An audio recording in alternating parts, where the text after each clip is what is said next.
প্রায় প্রতিদিনই দেখেছি যে আমাদের যে এক্সপেকটেশন, ধারণা বা আমাদের যে শঙ্কা, এগুলো ছাপিয়ে নতুন কিছু ঘটেছে। অর্থাৎ এই যে একটা কোটা সংস্কার আন্দোলন, এটা এত সহজ সরল একটা বিষয়, এবং এদের যে আবেদন এবং নিবেদন, যেগুলোর সঙ্গে সরকারের কার্যত কোনো দ্বিমত নেই, তারা যে জিনিসগুলো চাচ্ছে, এই বিষয়গুলো কেন জটিল হলো? এটা তো এটা হওয়ার কথা না। তো সরকার এটা কেন হ্যান্ডেল করলো না বা করতে পারলো না? এটা প্রথম দিকে যখন প্রথম ৮-১০ দিন বেশিরভাগ ক্ষেত্রেই বিএনপি থেকে শুরু করে অনেক লোকই বলার চেষ্টা করেছিল যে এটা সরকারের একটা চক্রান্ত, সরকার এখানে একটা রাজপথ উত্তপ্ত করে হয়তো গোপনে গোপনে অন্য কোনো কিছু করতে চায়। আবার যখন পরিস্থিতি জটিল হয়ে গেল, এখন যেভাবে হয়ে গেছে, এখন সরকার আবার উল্টো বলছে যে এই ঘটনার সঙ্গে জামাত জড়িত, বিএনপি জড়িত, অন্য জঙ্গি গোষ্ঠী জড়িত, বিদেশিরা জড়িত করে এই সমস্ত লোকজন এই এই কাজগুলো করছে। কিন্তু ঘটনা মূল ব্যাপারটা হলো যে প্রথমে যখন ঘটনাটা ঘটেছে, এটা একেবারেই মানে পানির মতো। আমার কাছে মনে হয় যে ওবায়দুল কাদের সাহেবেরও দরকার ছিল না। আওয়ামী লীগের যে কোনো একজন সাংগঠনিক সম্পাদককে যদি দায়িত্ব দেওয়া হতো রাজনৈতিকভাবে এটা মীমাংসা করার জন্য, এবং সেটা যদি তাদেরকে ডেকে তাদের সাথে কথাবার্তা বলা হতো, আমার কাছে মনে হচ্ছিল না যে এর চেয়ে জটিল কিছু আজ থেকে ১০ দিন আগে ছিল। কিন্তু এখন যে ঘটনাগুলো ঘটছে, ঢাকা বিশ্ববিদ্যালয়ে ছাত্রলীগ পিছু হটেছে, ছাত্রলীগের সভাপতি সেক্রেটারি রুম সাধারণ ছাত্ররা ভাঙচুর করেছে। এটা আমরা ঠিক এই গতকালকে যেদিন এই ঘটনা ঘটলো তার আগের দিন স্বপ্নেও আমরা যেটা কল্পনা করতে পারিনি, এটা হতে পারে না। কিংবা যেভাবে তারা এই সাধারণ ছেলেমেয়েরা পুলিশের সামনে দাঁড়িয়ে যাচ্ছে, যেভাবে তারা লাঠি হাতে তুলে নিয়েছে, যেভাবে মেয়েরা হাতে মরিচের গুঁড়ো বানিয়ে, যেভাবে তারা পেপার স্প্রে বানিয়ে তাদের উপর যদি কেউ আক্রমণ করতে আসছে সেই পেপার স্প্রে তারা মারবে, তারা যেভাবে পুলিশের সামনে দাঁড়িয়ে ডাইরেক্ট বলছে যে তোমাদের মধ্যে বেনজিরের রক্ত, এই শব্দ এই বাংলাদেশে পুলিশের সামনে দাঁড়িয়ে বিশ্ববিদ্যালয়ের কোনো ছেলে মেয়ে বলবে, এটা আমরা কল্পনা করতে পারিনি। এরপরে তারা বলছে তোমরা তো কাজ করো টাকার জন্য, টাকা দরকার, এই বলে তারা নিজেদের পকেট থেকে টাকা ছুঁড়ে মেরেছে তার দিকে, যাও টাকা দিলাম। এই দৃশ্যগুলো আমরা কিন্তু কখনো কল্পনা করতে পারিনি। তো কাজেই আবার এই যে আন্দোলনে একতরফাভাবে শুধু পেছন থেকে গুলি করা হয়েছে, পিছন থেকে মারা হয়েছে, ধরে নিয়ে গিয়ে মানে যাকে বলা হয় গুম করা হয়েছে, মানে পুরো সময়টা হলো ক্ষমতার এমন একটা ভারসাম্য ছিল, যাদের হাতে ক্ষমতা ছিল তাদের ইচ্ছায় সমস্ত কিছু হয়েছে। কিন্তু এবার আন্দোলনকারীদের দ্বারা পুরো অ্যাডমিনিস্ট্রেশন, রাজনীতি, প্রত্যেকটা মানুষ ইনফ্লুয়েন্সড হয়েছে, প্রভোক্ট হয়েছে।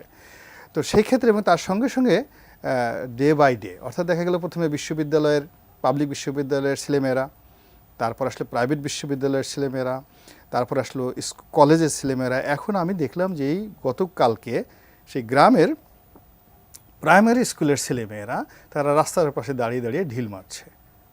তো এই যে জিনিসটার বিস্তার লাভ করেছে, অনেক শিক্ষার্থীর পিতামাতা নেমে গেছে, অনেক রিক্সাওয়ালা বসে বলতেছে যে আমার ছেলেমেয়েরও তো একটা ভবিষ্যৎ আছে, তারা গালাগালি করছে।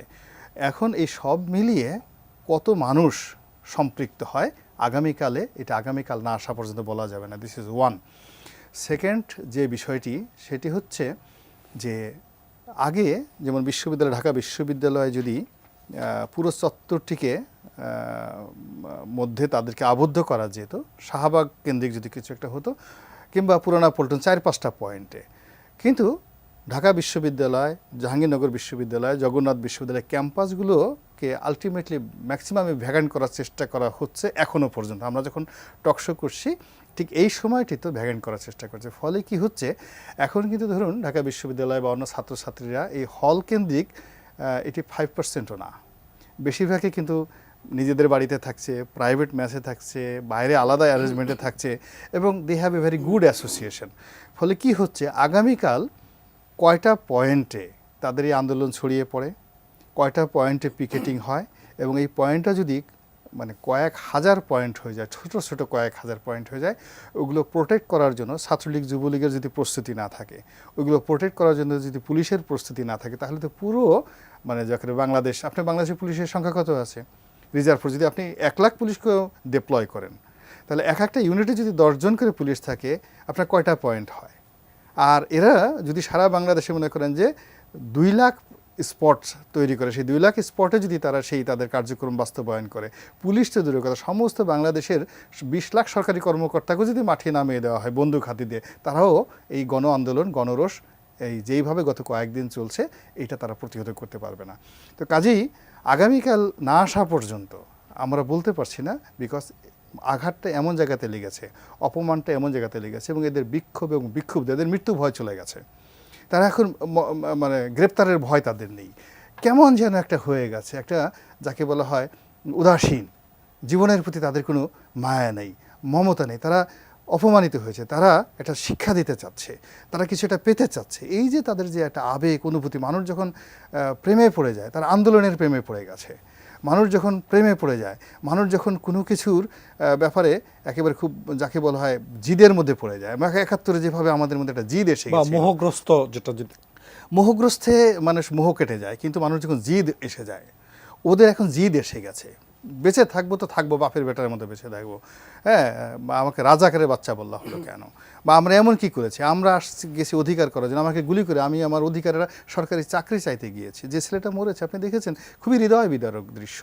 এই দৃশ্যগুলো জনগণের মধ্যে একটা জিনিস আছে কি, আমরা যেমন ফ্রান্সের যে শব্দটি রেনেসা, মানে পুনর্জাগরণ, মানুষ জেগে আসছিল কিন্তু রাজনৈতিক বিষয় ঘুমন্ত ছিল, সেই ঘুমন্ত জায়গা থেকে এই যে ছেলেমেয়েরা এরা কিন্তু জনগণকে জাগিয়ে দিয়েছে।